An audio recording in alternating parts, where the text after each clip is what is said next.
Well, welcome, Shoji. Thanks so much for taking the time to chat with me today.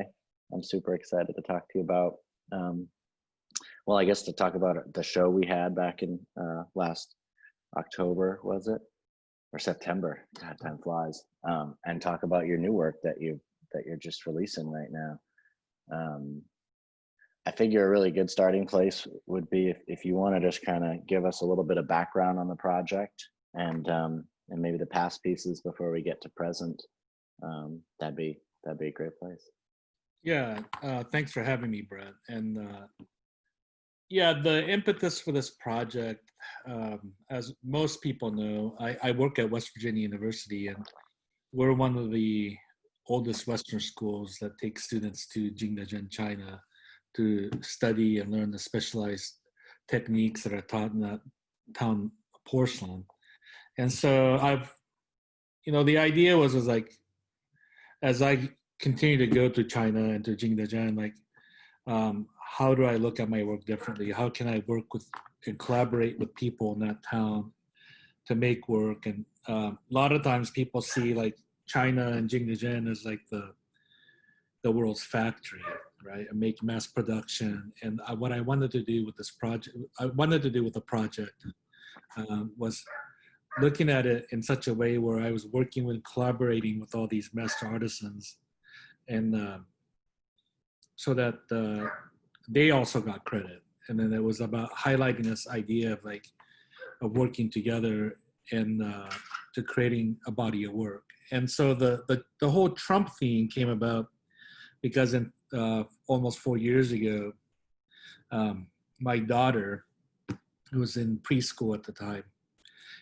came home the day after the election in 2016, and started to was pretty upset that a lot of our classmates were cheering that Donald Trump had won, and that we're not a Trump family, and certainly, but there are a significant amount of Trump loyalists in the state that I live in West Virginia, and so I just wanted to let her. I wanted to kind of make work that basically I had never really made work about my children to begin with, but thinking about work that my kids could be proud of. And so that, one of the things that, at that time in 2016, that was coming out was all the disparaging comments and misogynistic comments, disparaging comments, xenophobic comments that our president-elect then, who's now a president, was making. So what I decided to do was I started to think about ways that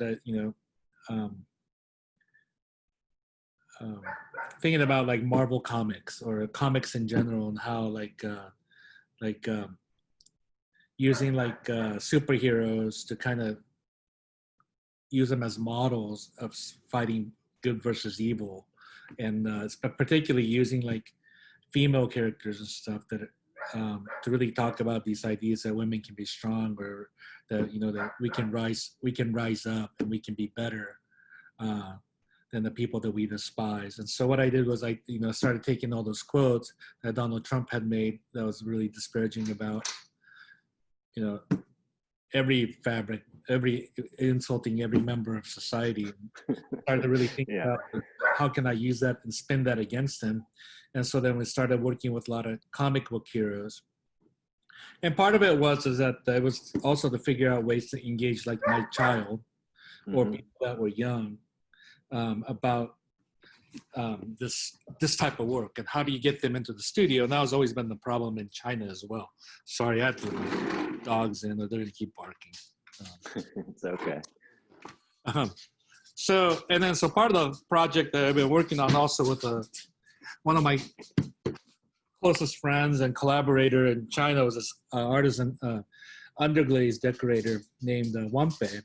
And we also had concerns about how like a lot of the young Chinese kids weren't really spending much time in the studio or in the galleries looking at work. Even in a town like Jingdezhen, of a town of 1.6 million people or 600,000 people work in the ceramic industry, even the kids are more, also their generation of kids are more into video games and things like that, and weren't really particularly that interested in spending time learning the crafts and the skills that have been passed down for hundreds and hundreds of years, if not thousands of years, with regards to ceramics. So we were thinking about what are ways that we can engage young people to look at look at work, and then so then it kind of got molded from all that with the KAPOW, like the Finding Heroes in the Age of Trump, which was a show that we had with all the underglazed blue and white porcelain Mm-hmm. work in September at Eutectic, which was based on like taking a lot of the quotes that Donald Trump had said that really disparaged um, all members of society, and then using like these comic book heroes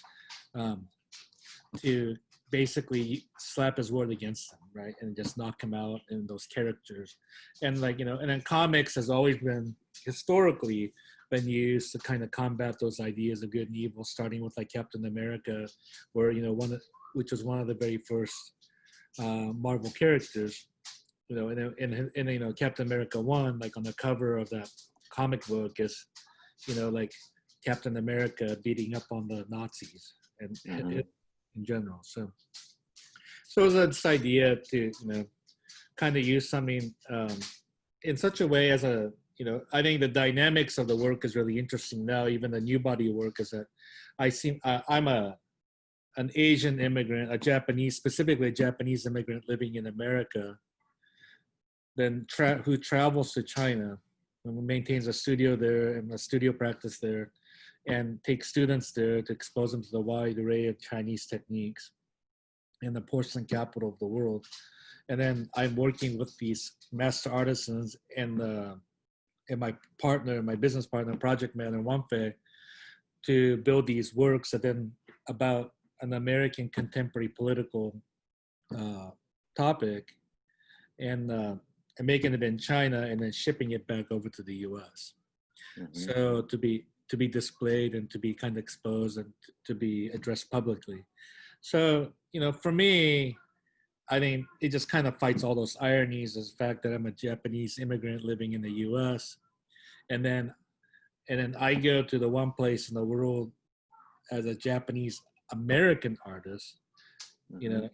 or into China, where because of the bad history, the recent bad history in the last 100 years that the Chinese and Japanese have, it's not the most friendliest place for Japanese to be working. And then but to be able to then work collaboratively and dynamically with all these great Chinese artists to create this work, and then ship it back to the U.S. to show it publicly. And so, for me, that kind of constitutes kind of the greatness of America, right? Like that amplifies kind of the immigrant country that it is. And so, and then to do all that, there's a ton of hurdles just to get that project conceived and completed and brought back over to the States. That I know I wouldn't be able to do it here. And a lot of it has to do with the fact that I work with this team of people to make this work, where, by the time that the clay mixer makes it, the clay guy delivers it to my studio, and then I throw one of the pieces, and I have a master thrower come in and make duplicates of what I've thrown or what I've designed, and all the rendering I do of all the superheroes, and then that are then blown up, and then transcribed and translated onto the vessels, and then having all different sorts of decorators that specialize in certain techniques come in and work, and then then taking it to a public kiln and having a porter carry it for us, because we don't have ways to deliver things there if we don't, and then having a public kiln fire it, and then to have that guy fire it in the public kilns, that we would then commission him to glaze the work, right, because he specifically glazes the work specifically for his kilns. And then we have a box maker make the boxes, and so by the time these pieces are conceived, designed, created, and boxed and shipped to the U.S., there might already been at least 20, 25 people involved for making those pieces, and then on top of that, then the involvement that you guys have on the gallery end. So really it's this really multicultural experience.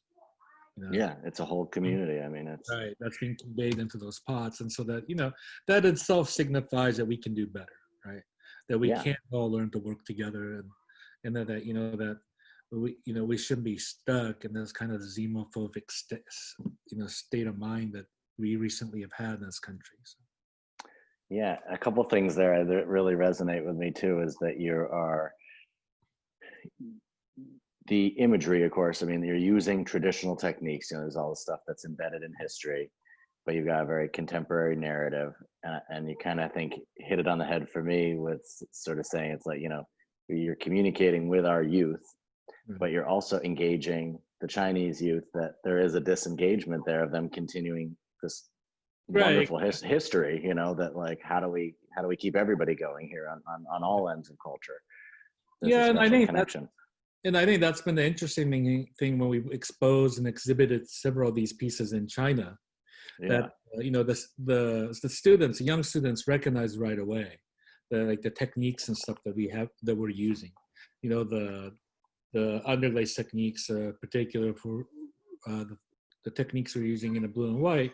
A lot of it comes from the Yuan dynasty, and Hmm. then like a lot of the overglaze, the new work that I'm doing now, is all overglaze work, which comes from the Qing dynasty, which is about, you know, the last 150 years. And so Okay. before that, it was like about 500 years before that, previous, so 700 years also. But so that over there in China, the students that study this stuff realize the technique and Yeah. understand their history, but it's being completely spoofed and done in a more contemporary context. So, and then that's something that doesn't often happen there in a town that has so much tradition, Agreed. right? Because people learn the traditional techniques, so they learn to become like, you know, the 14th century, like the underglaze, like the flower guy that knows how to do like the 6 different kinds of underglaze flower patterns that they would put on the blue and white piece. Yeah, yeah. They're expected to just uphold the traditional imagery as opposed to developing their own or being part of a more contemporary dialogue, So, and perhaps. so finding the artisans that were willing to take that chance with us also was exciting also, because they've been raised and their career has been to replicate a lot of Hmm. those designs over and over again that they studied. Yeah. And so then for us to throw them a curveball and say, hey, we want you to show you that, help us use that technique, but these are the things that we're rendering and we're drawing, and we're trying to kind of, you know, pay homage to those historical techniques, but to put place in a very contemporary context. You know, Hmm. would you be interested in getting involved? Um, Believe it or not, quite a few artisans that we contacted and we approached said no, Oh, okay. because it's so different than what they were used to doing. And Uh, do you mean like the imagery, like it was just outside of their, what they felt like their wheelhouse, technically speaking, or they weren't necessarily conceptually I comfortable with it? think both. They were Okay. intimidated that they would mess it up. Okay. Okay. Yeah. So the people that we found were people that really wanted to experiment. They were kind of getting bored with what they were doing, and they were well known for what the techniques that they did. And this Yeah. is a way to get them to really kind of rethink how they worked. And Okay. so the ones that did jump on got really excited to work with us. And so they really freely reinterpreted certain aspects of the pieces too that became very fluid. So, Hmm. and then because I'm based here in the United States, I go to, you know, I was going to, before the pandemic, I would be there 5, 6 times a year. So I would Yeah. be working in bursts and small doses. So it was really exciting for me to come in and work with these artisans for about a week or 2 week period and see how much things had more from my previous visits. Because then I Yeah. would kind of leave them with like, you know, we would set the direction, had kind of a parameters of how we wanted these pieces to be completed, and I would do my drawings and they would help me render them, because I don't have the decorative techniques to do that overglaze and the underglaze with the brush skills they had. Yeah. So then You know, go ahead. they would freely then reinterpret a lot of that stuff. Yeah. I'm So really grateful that I got to get over there in, what was that, November, and kind of yeah, see everything. Um, because a big misconception for me, you know, running when I'm not running Eutectic, you know, doing Mud Shark and all this production work, and I think like so many others, we have this perception that it's only mass produced stuff there. You know, like it's just a giant big country, a factory. The whole country's a porcelain factory.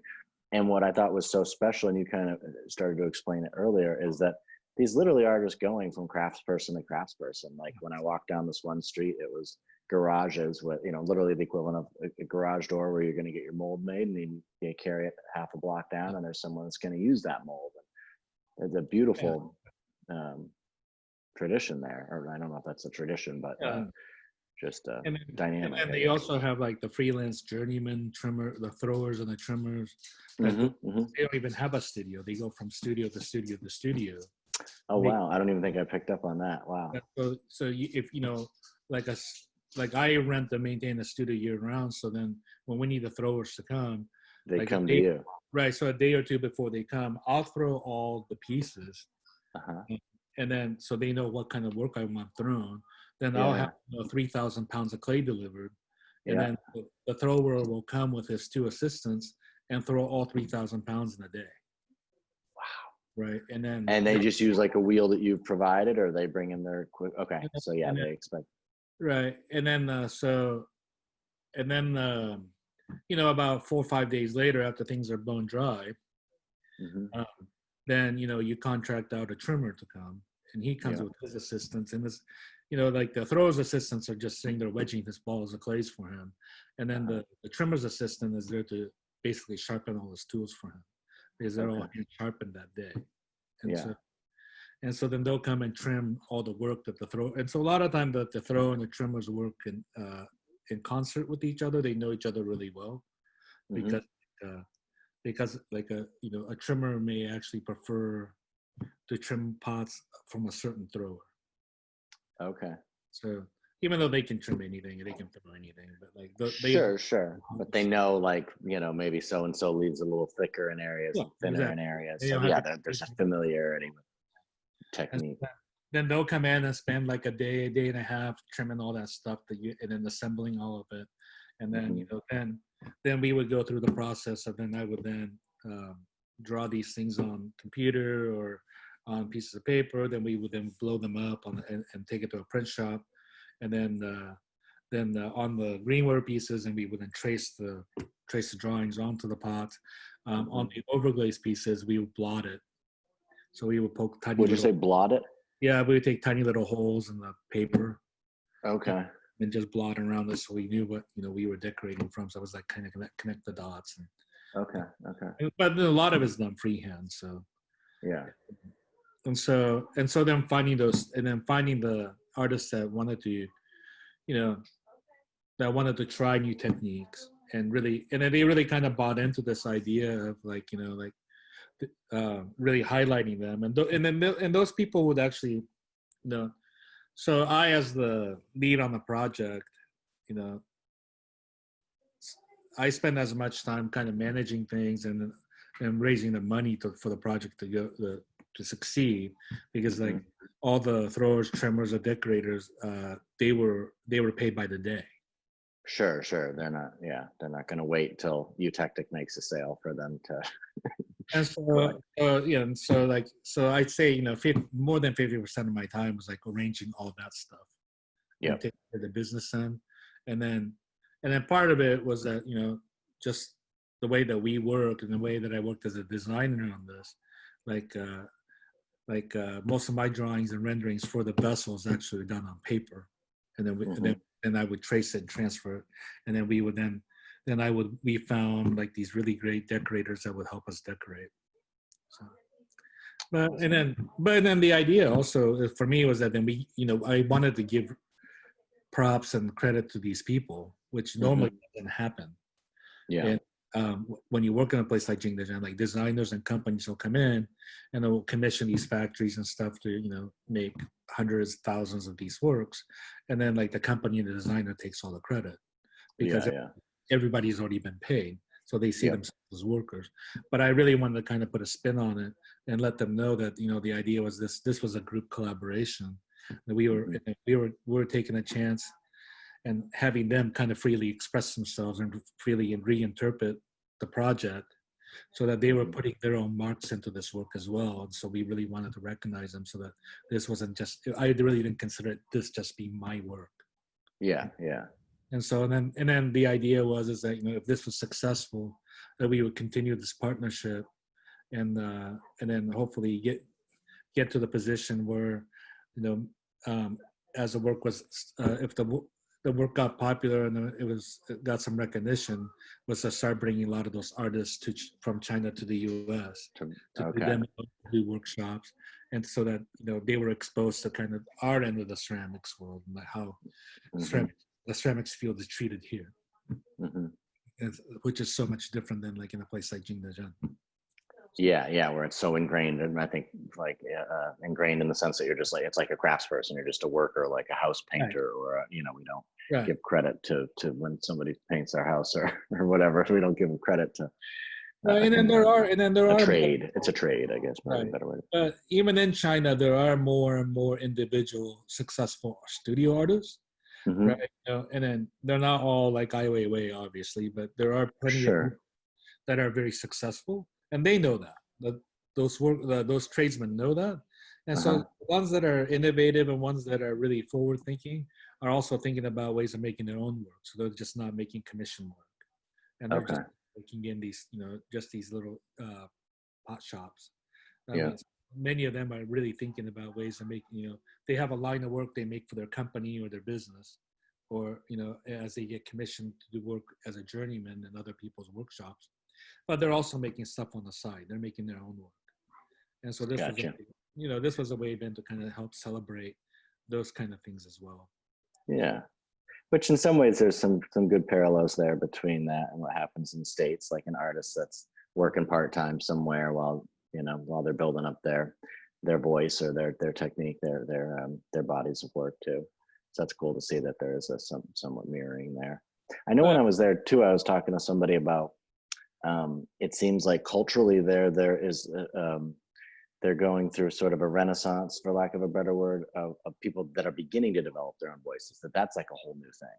right, and But that's that's recent. really, yeah, and a part of it, I think I do really believe it's because of it's one of the handful of countries in the world where they're really seeing a rise of a middle class, and Okay. so the economics is shifting, right? And so there are more people there with disposable income to buy art, Yeah. and ceramics in places like China, Korea, and Japan are seen respected as any other contemporary art form. So it's not seen as this kind of idea of like a lower craft object, or right, like even like some of the most valuable things over there are that are being bought and sold in art auctions are pots, and they're all ancient pots, particularly ones that were owned by the imperial family. But the point is that they they place value in ceramics as a fine art. Right? Mm-hmm. It's not just like it's just it. So, and then also one of the nice thing is that there's a wide range of prices, right, in ceramics. Mm-hmm. And so as the group of middle class are rising in China, there's an affordability to a lot of the work, and the ones that have become more affluent are the ones buying more expensive works. Sure, Right? sure. But they're still, it's special that way because then even if they're not, let's say upper middle class, they're still able to. It's still part of their Right. repertoire, what they're collecting or buying. Yeah, Right? but I also think that a lot of what they're doing is that they're very because there's such a new country in Yeah. terms of their connection to the West, that I think they also want to emulate and model a lot of things after the West, especially Mm-hmm. like especially in the contemporary art market and art world. They really they really have kind of clung to like the Western aesthetics. So I'm hoping that maybe using like reappropriating like Western comic book characters, and even and mixing them with like Chinese comic book heroes and stuff, and these kind of pots. This new work on the pottery that we're making will kind of have a more of a contemporary feel, especially with the Yeah. younger generation. And I think that's like kind of like in light of what's happened. I never, when I started this project, I never imagined kind of like the movement that's happening in the last 2 weeks, right? Um, Yeah. My that's goodness. happening, Yeah. right? That's happening. This kind of this rallying call to really kind of push for equality and really kind of emphasize these ideas of seriousness of like Black Lives Matter, um, in relation to the president that we have, right? I never imagined like this kind of work having almost that relevance because of like the things that have been happening the last couple of weeks. But but I just kind of also think of it in such a way that you know that artists through history, right, have been observers of like the contemporary feel, the contemporary climate, and the political climate, and have expressed those ideas in many numerous ways, right? And you know, from activist artists to people that are making observations, you know, through paintings and other ways to express or kind of relate to that history. And so I think for me, that kind of stuff is really important as well when I think about, like, you know, what kind of place do I want my kids to grow up in, right? So, and then I, as an artist, I think also have a much better means to express myself, like, on my work. Right? And not to negate the fact that I don't think it's that, you know, that I'm not trying to negate the protests or anything like that, because I think, you know, like, I'm encouraged by a lot of the peaceful protests that's happening. Agreed. And the fact that, and you know, through my life, I participated in numerous parades and numerous protest marches, numerous, like, sit-ins and things like that. But one of the things I observed with what's happening now in the last 2 weeks is that it's the people that are protesting are much more diverse, right? So it's not one group of minorities, or it's not one age group. It's a huge, wide range of people of all different ages and races that are coming together saying, hey, we've had enough, which is something really different, in my opinion, from my observation, than what I've seen in previous protests, right? Yeah. So even in the last Black Lives Matter, it was really, you know, it was really concentrated on the minorities of the African American community. Like, you know, like the protests that happened on Wall Street, you know, like 10 years ago, there's a majority like white college kids, right, or kids that were just right out of college that didn't have jobs, and so you know, so like those things have really kind of started to shift, and so I think you're seeing all these different people, and I think that's great. So, and I think, you know, for me, I think I can, you know, hopefully I can convey some of those sentiments and stuff through my work as well. So. Now, the most recent body, the shift for you from the two styles, was there anything that drove that other than, I mean, obviously it's beautiful aesthetically, and it's, I think, really intriguing to kind of go through different eras of technique through the Chinese culture. But how did that kind of come about for you? Well, of course, we just started with the blue and white because that's kind of like when you set up the mechanism for setting up a workshop or a studio to decorate in that kind of style, right? Like, you can do the blue and white stuff with all greenware, and you can once fire all that work. And so as we were starting this project, we were like, I think we wanted more of an immediacy, like we wanted to see how it was going. And so to do the once fire with the blue and white, which is really kind of when you think of like the town that we were doing this in Jingdezhen, it's really known for like that Ming blue and white, right? So by just starting with that kind of work from the Yuan Ming dynasty, kind of really, I think that sparked the idea then to let's try all these overglaze techniques in like the Fensai and the Wutsai, and, you know, and putting on the lusters and which requires multiple works, right? Because it has to be green fired, it has to be glaze fired, and it has to be then enamel fired, then luster fired. So it's going through like 4 or 5 firings. Oh yeah, yeah. You know, to get it, which is fine, you know. So it makes it a little bit more time consuming. But the idea is that my goal was like eventually to try all the different techniques that come from that town, from that time period for about 700 years, from like the Yuan dynasty to the Qing dynasty, when all that, from the underglaze blue and white all to the overglaze enamels were kind of invented there. And then I think the goal eventually is that if this project is really successful, is then finding works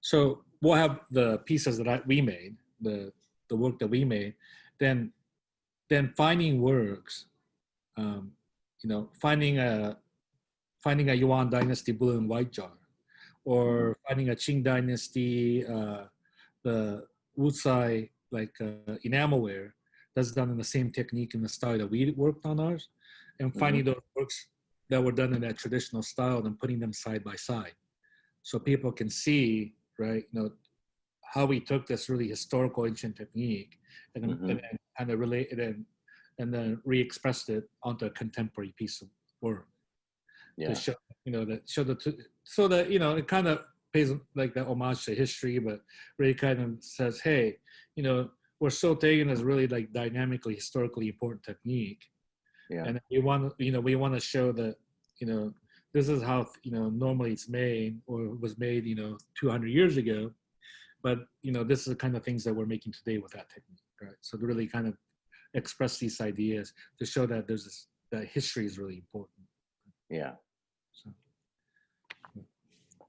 Um, well, something I've been asking a lot of artists, I guess, as we sort of like wrap up our talk too, is like sort of what you see, or if, like how you see support, for yourself and artists in these times of, I mean, I feel like we're starting to move through, I say that rolling my eyes, starting to roll through or move through some of this pandemic stuff.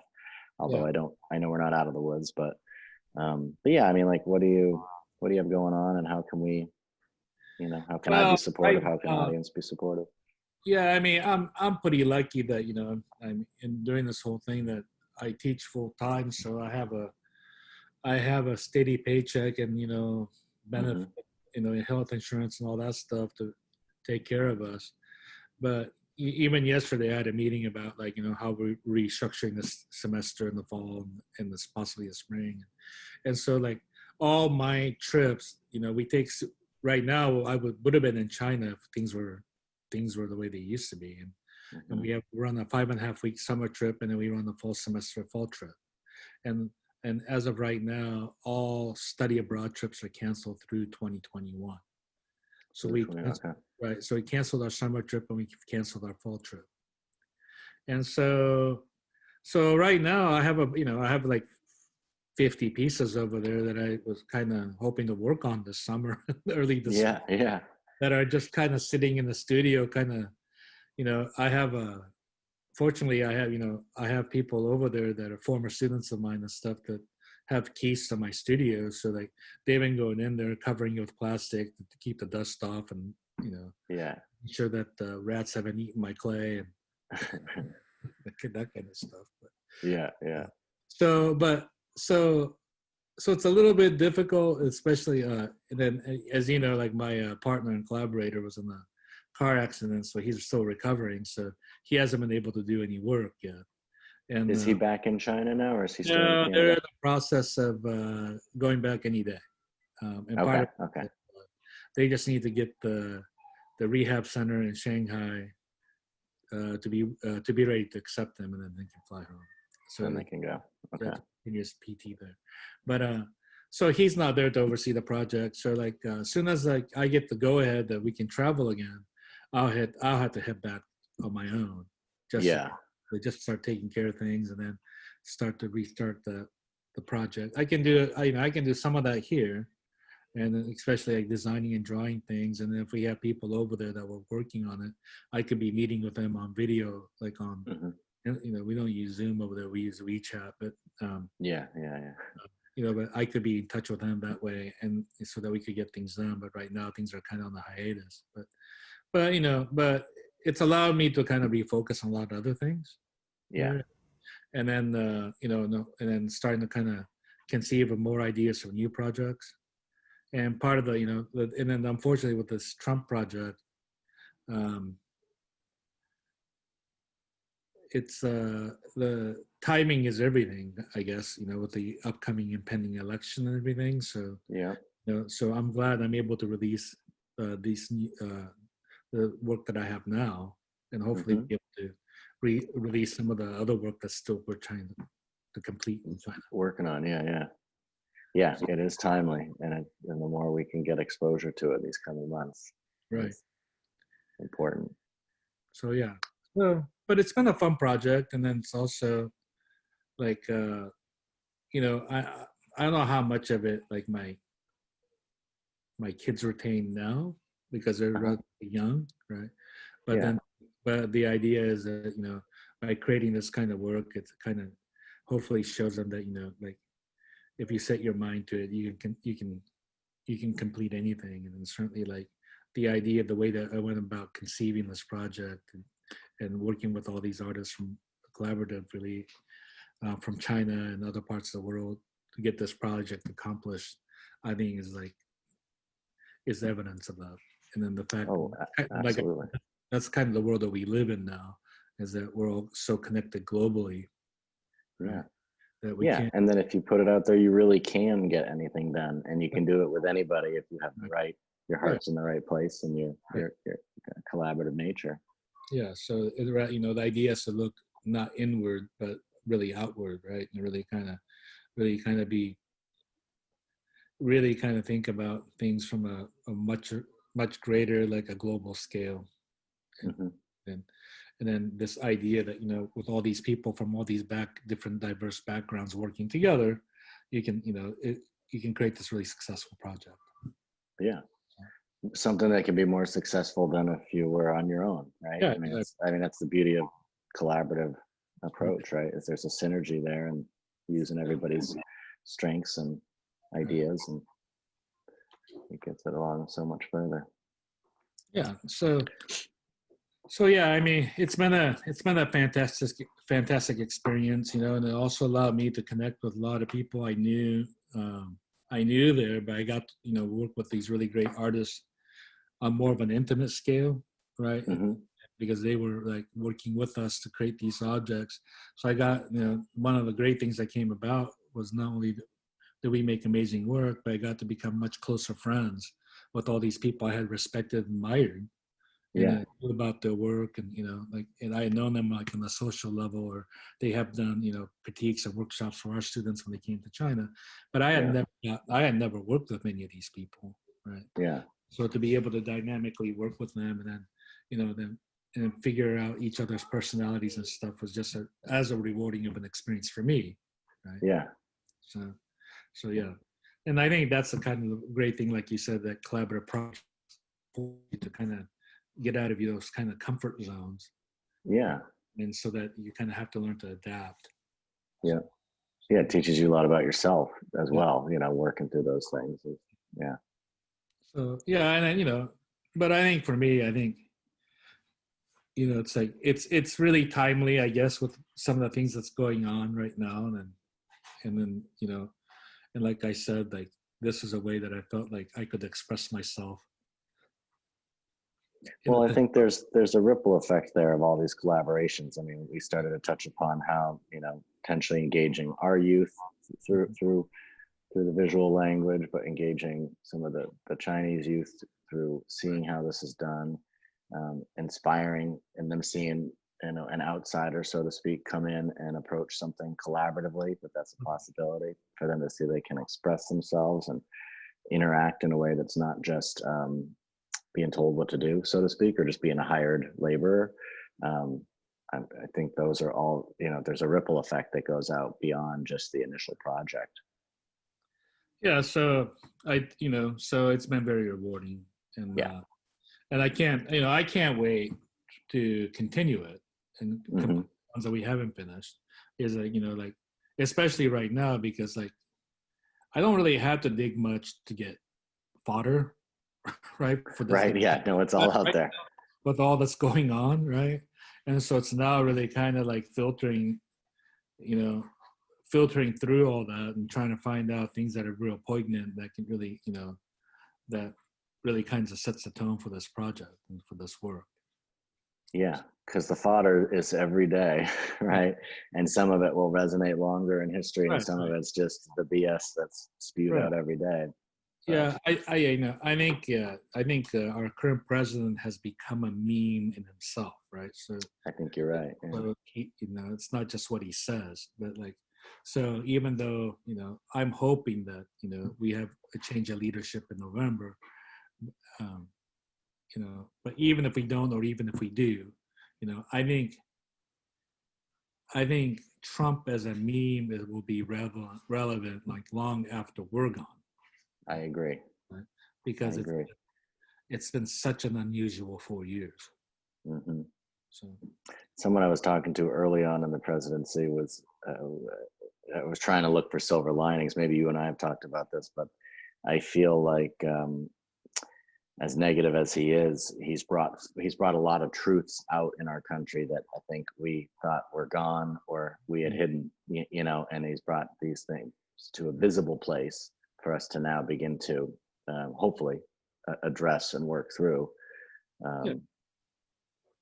But that's about, you know, one of the only good things I can think. And again, that's why I think that the artwork is strong, is that it's a visual reminder of what we're doing, you know, culturally.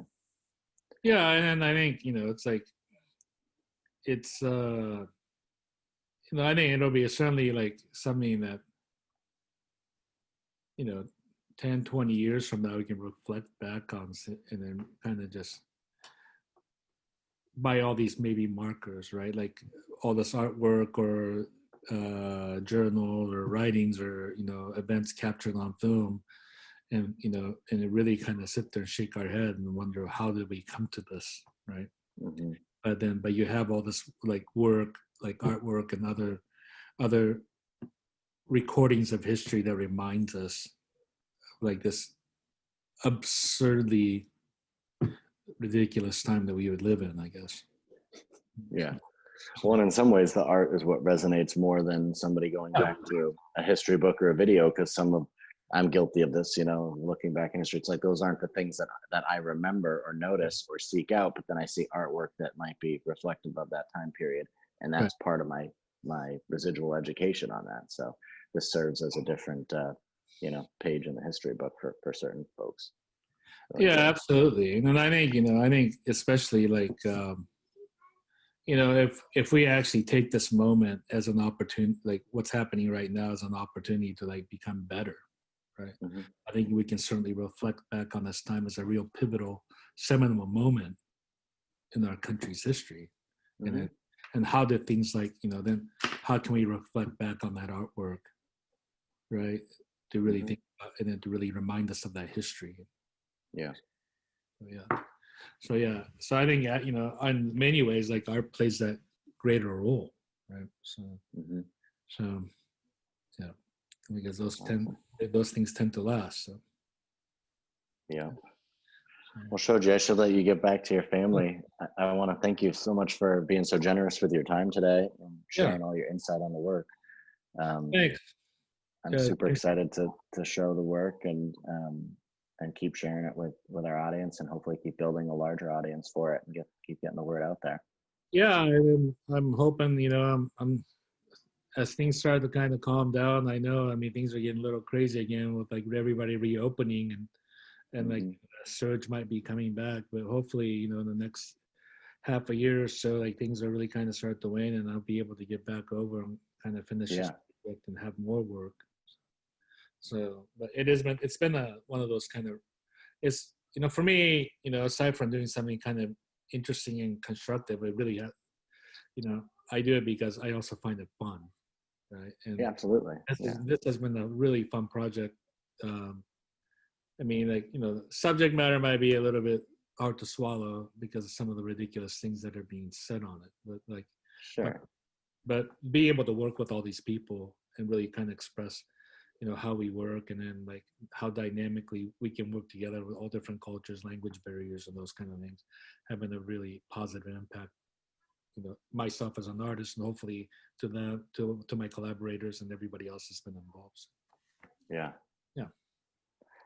Awesome. Yeah. Well, I look forward to seeing project updates when you got them, and stay well and stay healthy, and we'll chat soon. Yeah, you too. Take care, and thanks again. Yeah. All right, man. Catch you later. All right. Bye-bye.